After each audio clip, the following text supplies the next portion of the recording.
നമസ്കാരം. ഉദയം ക്രിയേഷൻ്റെ മറ്റൊരു വീഡിയോയിലേക്ക് സ്വാഗതം. ഇന്ന് നമ്മൾ ആലത്തിൻ്റെ ഔഷധ ഗുണങ്ങളെപ്പറ്റിയാണ് പറയുന്നത്. പണ്ട് കാലങ്ങളിൽ നമ്മുടെ വീടുകളിൽ ഇത് ഒരു നിത്യോപയോഗ ഔഷധ വസ്തുവായി ഉപയോഗിച്ചു വന്നിരുന്നു. ആലം എന്നത് ഇരട്ട സൾഫേറ്റുകളാണ്.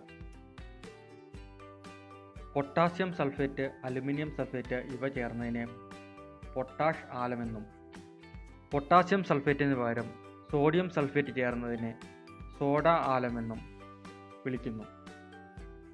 ഇന്ത്യയിൽ ഇവ ബീഹാർ, പഞ്ചാബ്, കത്തിയവാർ എന്നിവിടങ്ങളിൽ കാണപ്പെടുന്നു. തമിഴിൽ ഇതിനെ ഹിനചാരം എന്നും സംസ്കൃതത്തിൽ തുപാരി എന്നും വിളിക്കുന്നു.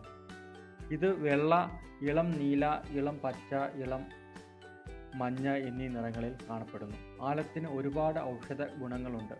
നമ്മുടെ കാലിലെ ഉപ്പൂറ്റി വെടിച്ചു കീറുന്നത്, ക്യാൻസർ, വ്രണം, യോനിയിലെ അണുബാധ അകറ്റുന്നതിനും ആലം ഉപയോഗിക്കുന്നു. രക്തസ്രാവം നിർത്തുന്നതിനും ശരീര ദുർഗന്ധം അകറ്റുന്നതിനും ഇതിന് ഫലപ്രദമായ കഴിവുണ്ട്. ശരീര ദുർഗന്ധം അകറ്റുന്നതിന് ആലം ചേർന്ന വെള്ളം ഉപയോഗിക്കാവുന്നതാണ്. തുണികളിൽ പറ്റിപ്പിടിച്ച കറകൾ കളയുന്നതിനും മലിനജലം ശുദ്ധീകരിക്കുന്നതിനും ഇത് ഉപയോഗിച്ചു വരുന്നു. ക്രോമിയം, ഇരുമ്പ് എന്നിവയുടെ സൾഫേറ്റും ചേർന്ന ആലവും നമ്മൾ ഉപയോഗിക്കാറുണ്ട്. പണ്ട് ബാർബർ ഷോപ്പുകളിൽ ഷേവിങ്ങിന് ശേഷം ഒരു മിനുസമുള്ള കല്ലുകൊണ്ട് മുഖം ഉരസിയിരുന്നത് ചിലർക്കെങ്കിലും പരിചയം ഉണ്ടായിരിക്കാം. ഇത് ആലം കല്ലാണ്. തൊലിപ്പുറത്തെ ചുളിവുകൾ മാറ്റുന്നതിനും അണുബാധ മാറ്റുന്നതിനും ഉള്ള കഴിവുകൊണ്ടാണ് ഇത് ബാർബർ ഷോപ്പുകളിൽ ഉപയോഗിച്ചിരുന്നത്. ഇനി ആലം ഉപയോഗിച്ച് ജലം എങ്ങനെ ശുദ്ധീകരിക്കാം എന്ന് നമുക്ക് നോക്കാം. ഒരു ഗ്ലാസ്സിൽ വെള്ളമെടുക്കാം. നല്ല തെളിഞ്ഞ വെള്ളമാണെന്ന് ഒറ്റ നോട്ടത്തിൽ തോന്നുമെങ്കിലും ഇതിൻ്റെ അകത്ത് മാലിന്യങ്ങളുണ്ട്. ആല ഉപയോഗിച്ച് നമുക്ക് എങ്ങനെ ഇതിൻ്റെ അകത്ത് കണ്ടാമിനേഷൻ, അതായത് മാലിന്യങ്ങൾ മാറ്റാൻ പറ്റുമെന്ന് നമുക്ക് നോക്കാം. ആലത്തിൻ്റെ ഒരു ചെറിയ ക്രിസ്റ്റൽ എടുത്ത് നമ്മൾ ഇതിൻ്റെ അകത്ത് മിക്സ് ചെയ്യുകയാണ് ഒരു ഗ്ലാസ്സിൽ. ഇത് ഇളം നീല നിറത്തിലുള്ള ആലമാണ്. ഇരട്ട സൾഫേറ്റുകളാണ് ആലം.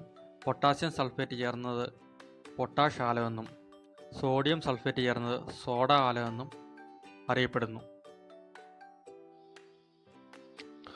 ആലത്തിന് ഒരുപാട് ഔഷധ ഗുണങ്ങളുണ്ട്.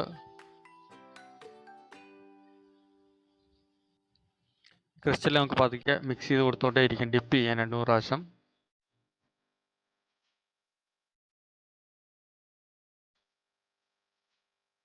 ഇത് ഒരു ഗ്ലാസ് വെള്ളമുണ്ട്, അതുകൊണ്ട് നമുക്ക് ഒരു 2 മണിക്കൂർ വെയിറ്റ് ചെയ്യാം.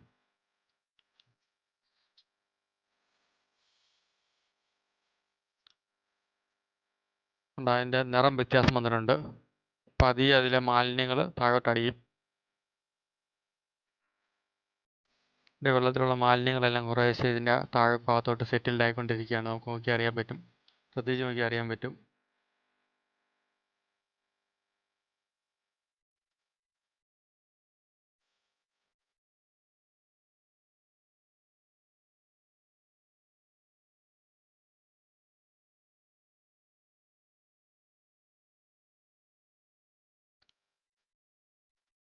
ഏകദേശം 2 മണിക്കൂർ കഴിഞ്ഞിട്ടുണ്ട്.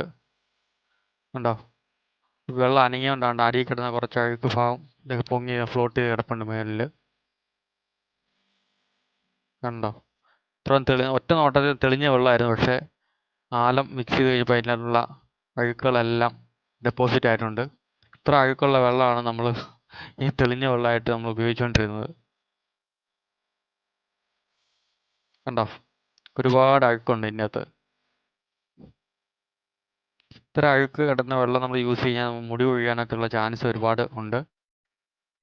പൈപ്പ് വെള്ളമൊക്കെ യൂസ് ചെയ്യുന്നവർ തലേന്ന് ഈ ആലം കലക്കി വയ്ക്കുക. അതിനുശേഷം പിറ്റേ ദിവസം ഫിൽട്ടർ ചെയ്ത് ഇത് ഉപയോഗിക്കുക. അപ്പം നല്ല വ്യത്യാസം ഉണ്ടാവും.